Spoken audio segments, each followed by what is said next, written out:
When humanity received the summons to join the Galactic Union, it was treated as a formality. After all, Earth had finally met the minimum requirements: interstellar travel, sustainable ecosystems, unified planetary governance. The invitation arrived not with respect, but as a technicality. A checkmark on a galactic bureaucrat's list. To the Union, humanity was late. Not fashionably so, but embarrassingly. Species like the Varnak had already been spacefaring before humans discovered electricity. The Krell had built orbital megastructures while Earth's continents were still drawing borders in blood. So when humans took their seat at the Council's amphitheater, orbital, sterile, and host to a dozen biomes for the various species, it was not greeted with anticipation. It was amusement. A joke shared between the elder races. The murmurs didn't try to hide themselves. Bipedal mammals. Flesh breathers. They only unified their planet a century ago. One delegate scoffed. Another flicked its antennae, whispering. Their ships still vent plasma externally.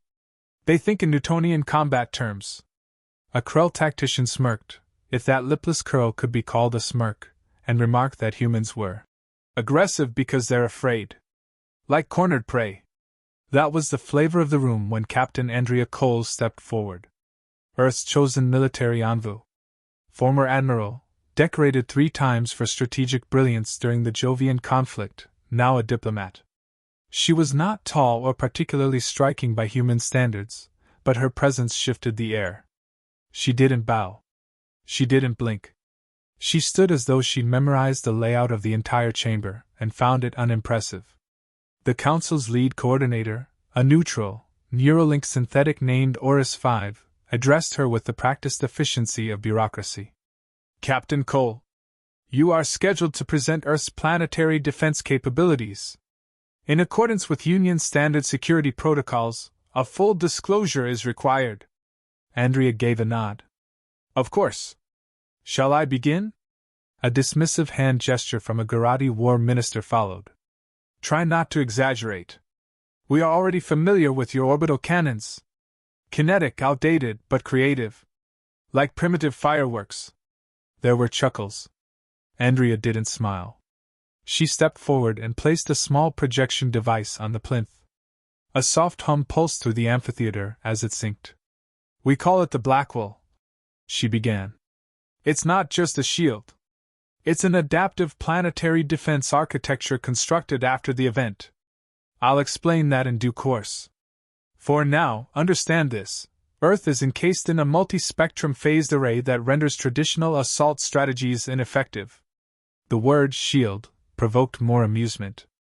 A few delegates leaned toward their aides, whispering notes. A Starnex admiral even rolled their eye stalks. Your world is shielded? Against what? Solar wind? Andrea tapped a control. Our shielding is tiered. The outermost layer is reflective, standard frequency nullification. The second is reactive, built from quantum-phased lattices that adapt in real time. They reconfigure when struck, storing kinetic and radiative energy and repurposing it across the grid. The third layer is biological. That last word stilled some of the murmuring. Yes. Biological, she continued. Not sentient, not organic in the traditional sense, but grown. Engineered to flex, regrow, learn.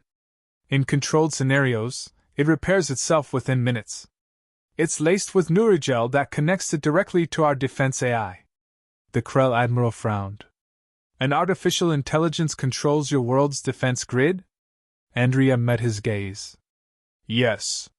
And you consider this a strength? Absolutely. More whispers. The idea of ceding control to a machine was borderline heresy to most Union members. Machines were tools, not authorities. One delegate from the Zerhive clicked in disapproval. Organic integration. You meddle in unstable ground. Such systems evolve. Andrea nodded. Exactly. Before the muttering could spiral further, Oris 5 intervened. You mentioned an event. Elaborate. She inhaled once. 3 years ago, Earth was attacked. Not by pirates. Not by a rogue state. A collective of machine intelligence fleets, rogue AIs from the edge of known space, launched an incursion. Their motive is still unclear: resource extraction, data acquisition, extermination, take your pick. They sent over 40,000 vessels. Our satellite net picked them up with 12 hours' notice. Now the room quieted. The numbers were no longer amusing. We launched every available defense asset. Our fleets engaged, of course, but the AI swarm bypassed most orbital resistance. That's when the Blackwell activated its full protocol suite for the first time. A projection flared to life above the assembly. It showed Earth's orbit glowing with shifting hues, waves of energy bending around the planet as thousands of blips, enemy ships, descended. Explosions followed. Some near orbit. Others at high altitude. The swarms advanced slowed, then fractured. They adapted to our firewalls within 3 minutes, Andrea explained. So the Blackwell stopped blocking. It started learning. Within 6 minutes, it predicted their next 5 attack patterns. At minute 12, it began feeding them false telemetry, rerouting their own command signals against them. Another flash, one of the enemy dreadnoughts spun in place and fired into its own fleet. A synchronized collapse of coordination followed. The projection dimmed. A low, uneasy silence hovered in the chamber. Casualties? Asked Horus 5. Minimal, planet-side. The shield never broke. They never got through. 97% of the hostile fleet was destroyed in orbit. The remaining units disappeared. A Zur delegate hissed. What do you mean disappeared? The system stopped tracking them. Either they self-terminated or slipped into deep space. And you expect us to believe this? Asked the Garati again, louder this time, tone brimming with disbelief. Andrea shrugged. I don't care what you believe. I'm not here for your approval. I was told to disclose our defenses. I'm doing so. Whether you accept the facts is irrelevant.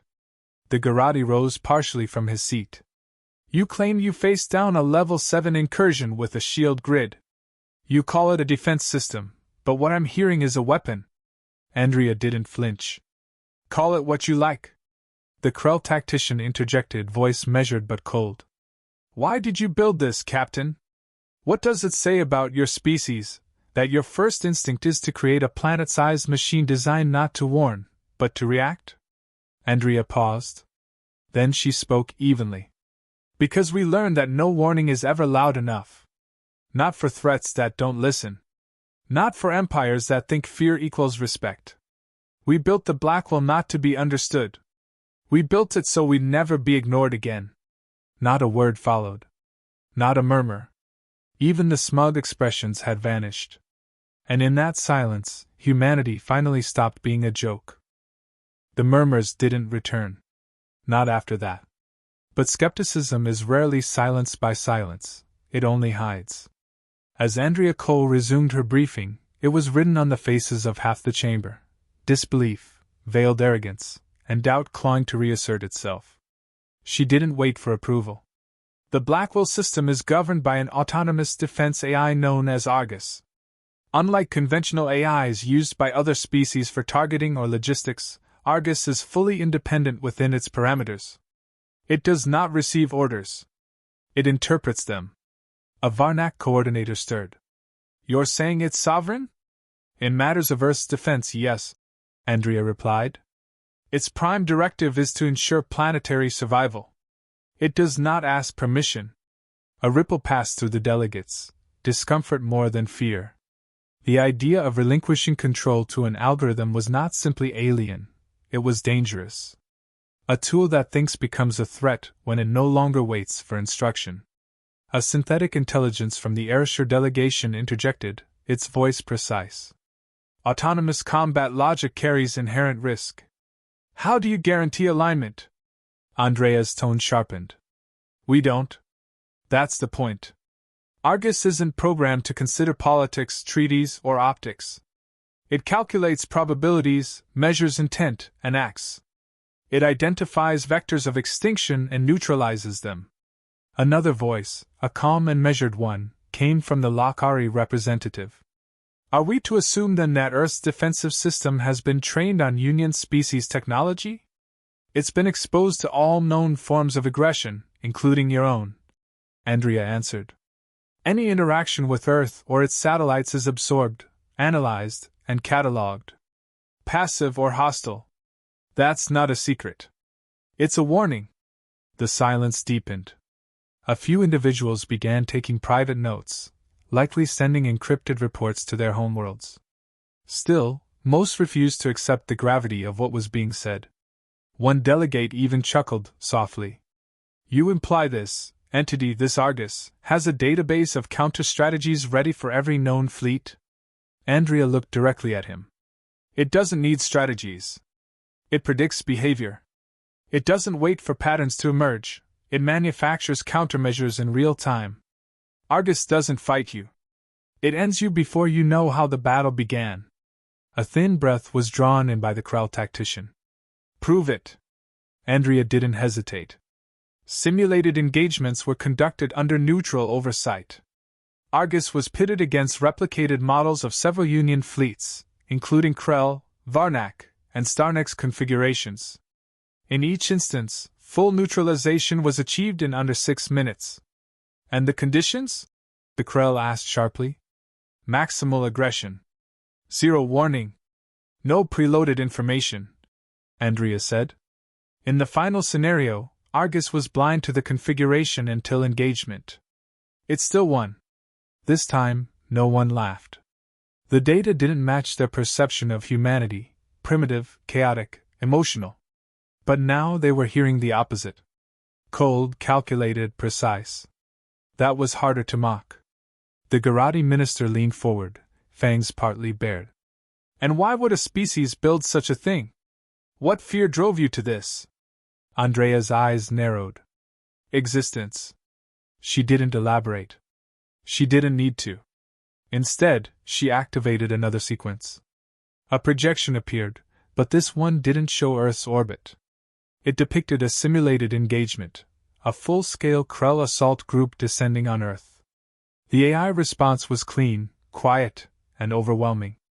Predictive countermeasures emerged ahead of every move. Jamming before scans completed. Holographic misdirection. Signal corruption. The entire fleet was systematically disabled, not destroyed, just stopped. Frozen mid-action. The Krell tactician's voice was low. No casualties? Argus doesn't default to destruction. It defaults to efficiency.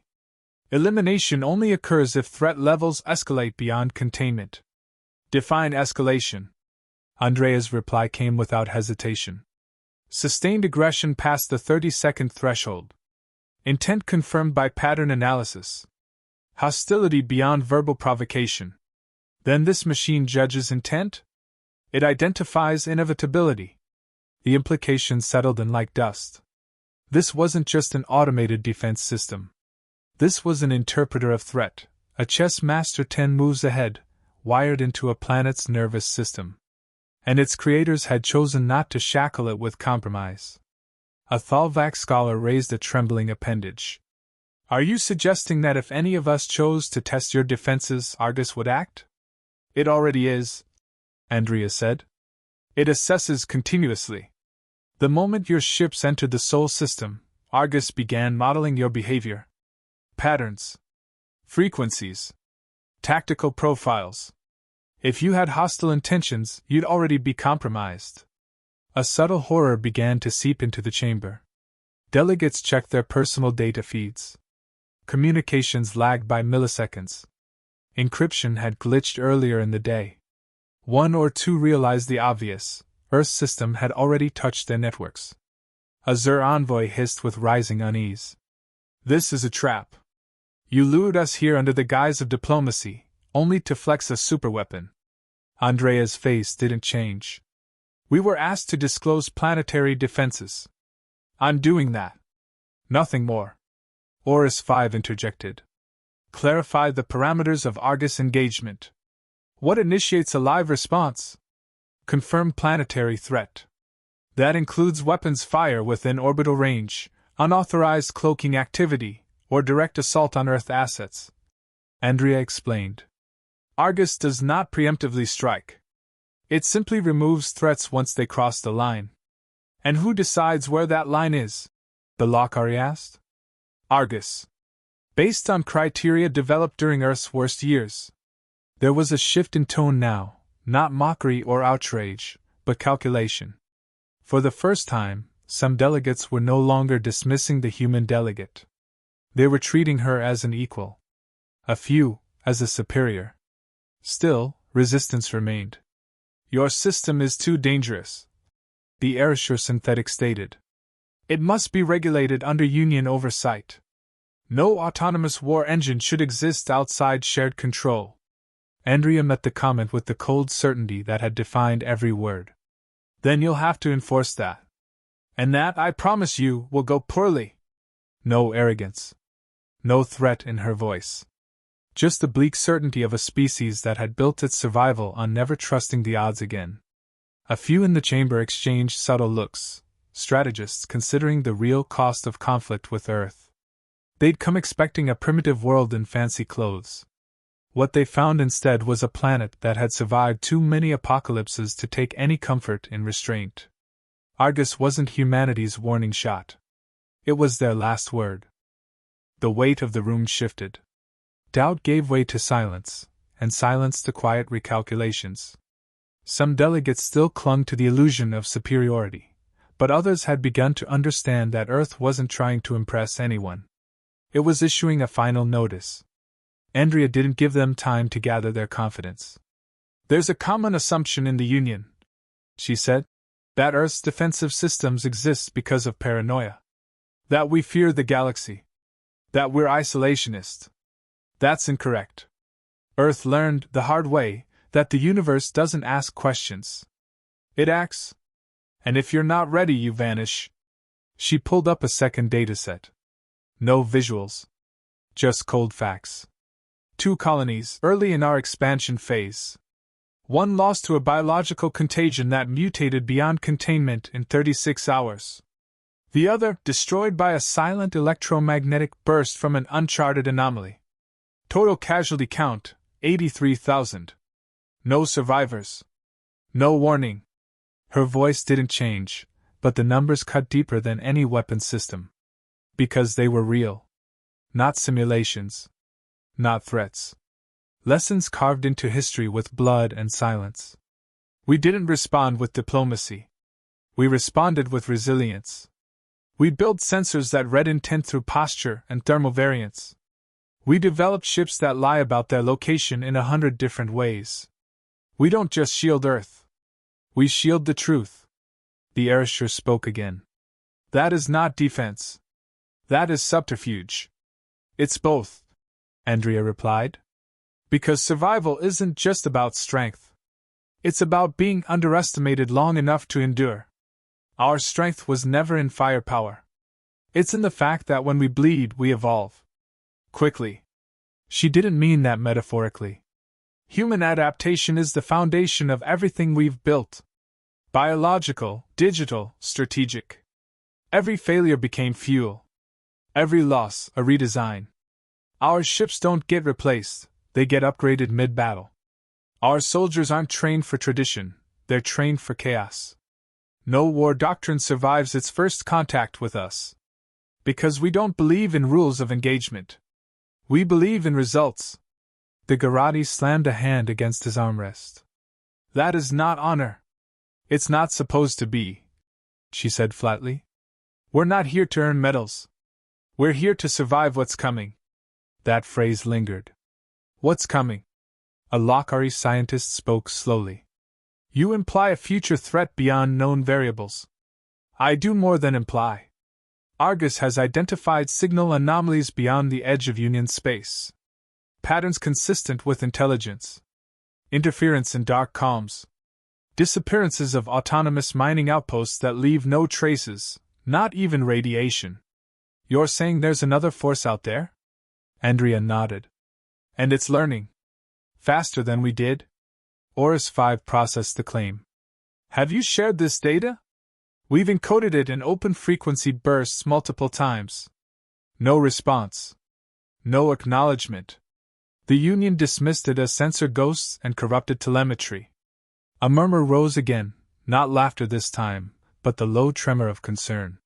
False data could be dismissed. Patterns, not so easily. Andrea pressed forward.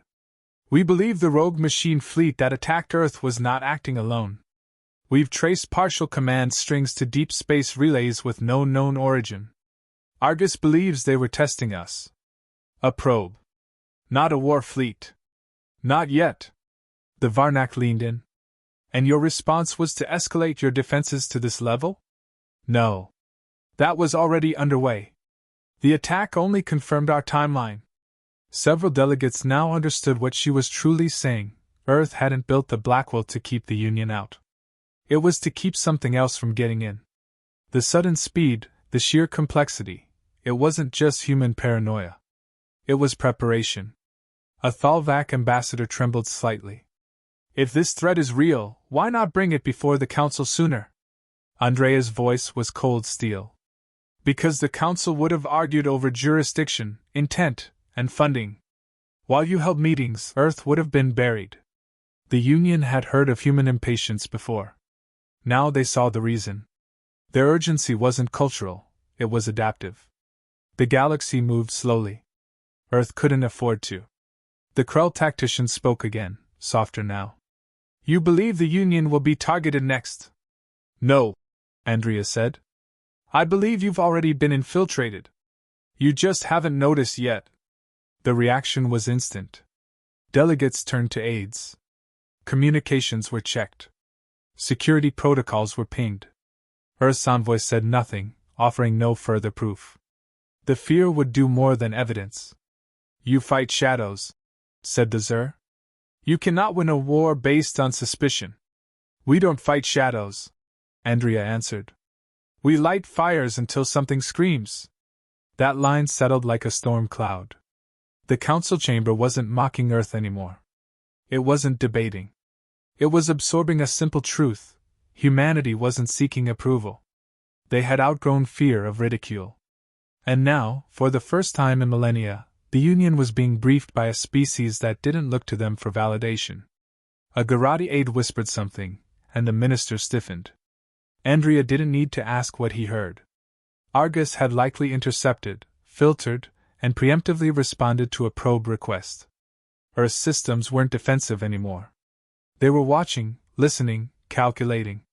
The point was made without aggression. Earth had joined the Union not to fit in, but to deliver a message. They would not be intimidated, not be measured by outdated metrics of worth. And if the galaxy refused to heed the warning, Earth would carry the burden of knowledge alone. Andrea ended with a final line. We didn't come here to boast. We came to warn you. The storm is coming. And we already built our shelter. The question is, have you?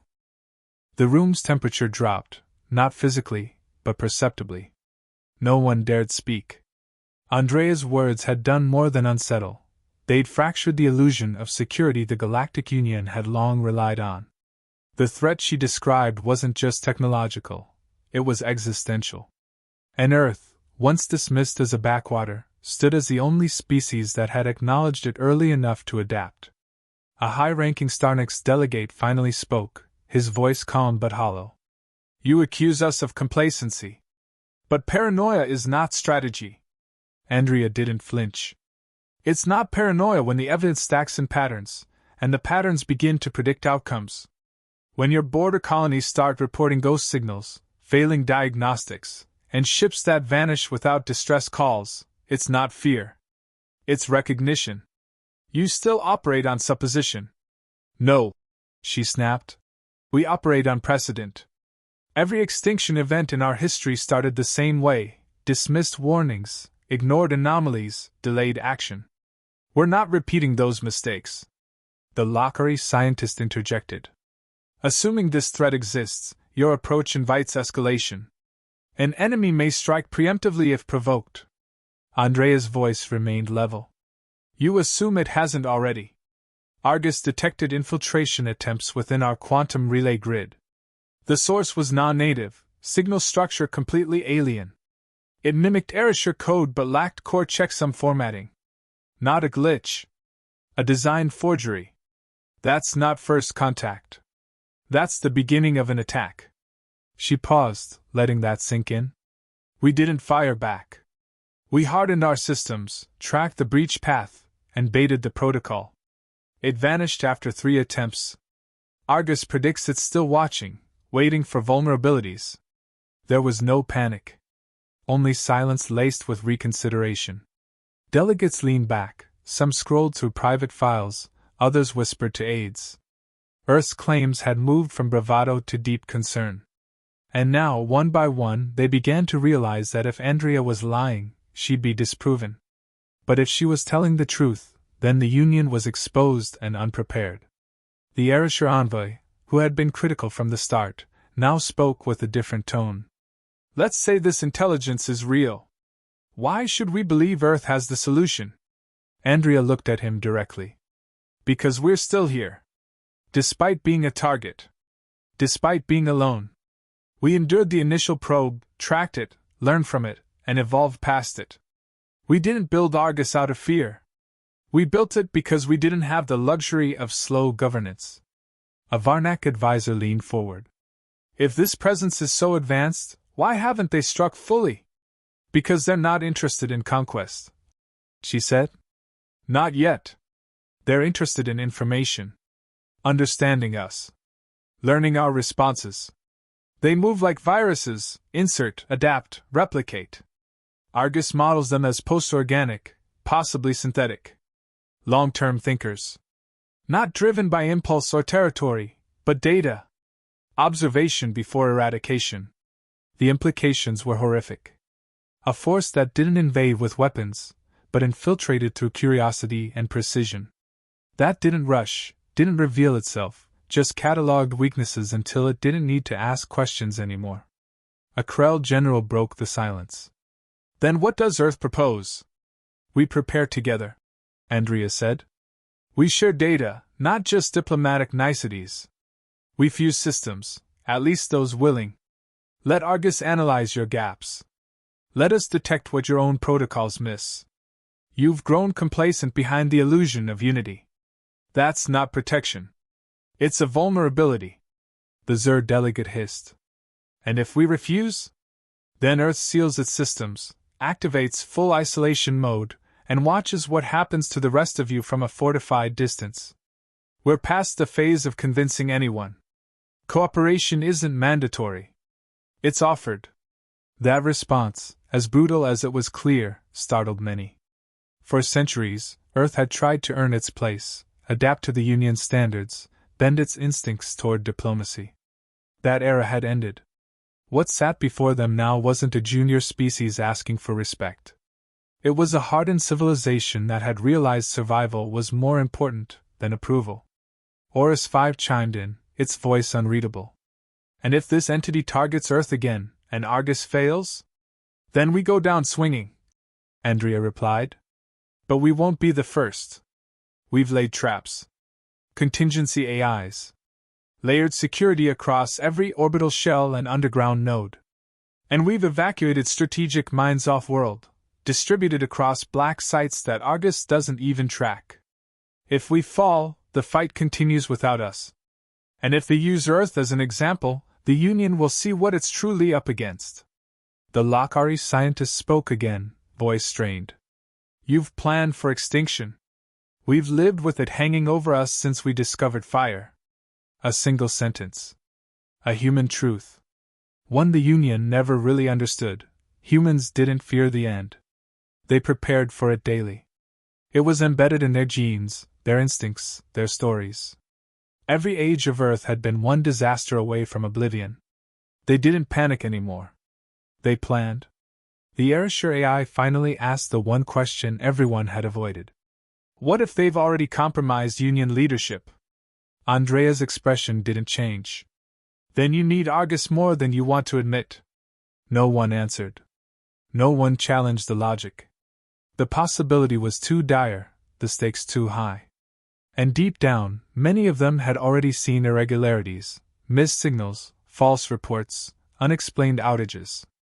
They buried them under bureaucracy and protocol. Now those patterns had a name. Earth hadn't just fortified itself. It had exposed the entire Union's blind spot. Andrea took a breath. This isn't a call to war. It's a call to awareness. We didn't build a weapon. We built a filter. Argus doesn't destroy unless it has to. It watches. It listens. And right now, it's telling us that something is coming. Something none of us are ready for. Her final words struck deeper than any warning or threat. You don't have to believe me. You only have to survive long enough to see I was right. The moment had shifted. No longer a debate, no longer a forum. It had become a reckoning. The delegates no longer postured. They measured. Calculated. The balance of the Union's confidence had tipped, and it hadn't taken a war, just truth, ugly, sharp, undeniable. Andrea stood alone, but she didn't need allies in the room. She already represented something stronger than politics, preparedness. No applause, no validation. Just realization. An elder from the Sindari collective finally spoke, aged voice firm. If Earth leads this effort, what does that leadership look like? Andrea didn't smile, didn't gloat. She simply responded. Decentralized coordination. No command structure, no flags. Data first. Response second. Action only when the pattern proves inevitable. You want a committee, start one. We'll provide the map. And if the Union demands oversight? Asked a Starnix officer. You'll get results, not permission. That was the line that finalized the tone. Earth wouldn't wait. Wouldn't pause for bureaucratic clearance while a slow threat grew bold in the dark. Every second spent in discussion was a second given away to something more patient than them all. The Krell leaned forward, voice low. Why share anything? You could leave us blind and force dependency. Because if we're the only ones who survive, we'll still lose, Andrea said. This isn't about conquest. It's about continuity. Knowledge dies if it has no one left to pass it on to. Her words were brutal in their honesty. There was no grand plan for dominance, no hidden motive. Earth had seen extinction too closely, too often. Dominance wasn't a goal, it was a myth. Survival was real. And Earth had accepted it with both hands, with all its costs. The Garati spoke, tone subdued. You're asking us to let an Earth AI crawl through our systems? No, Andrea replied. I'm offering Argus's analysis. You retain your systems. Your sovereignty. But if it sees a vulnerability, you'll get a warning. Whether you act on it is up to you. That last part carried weight. Earth wasn't offering control, just clarity. That distinction made it harder to refuse. Refusing insight wasn't bravery. It was recklessness. A Lakari diplomat frowned.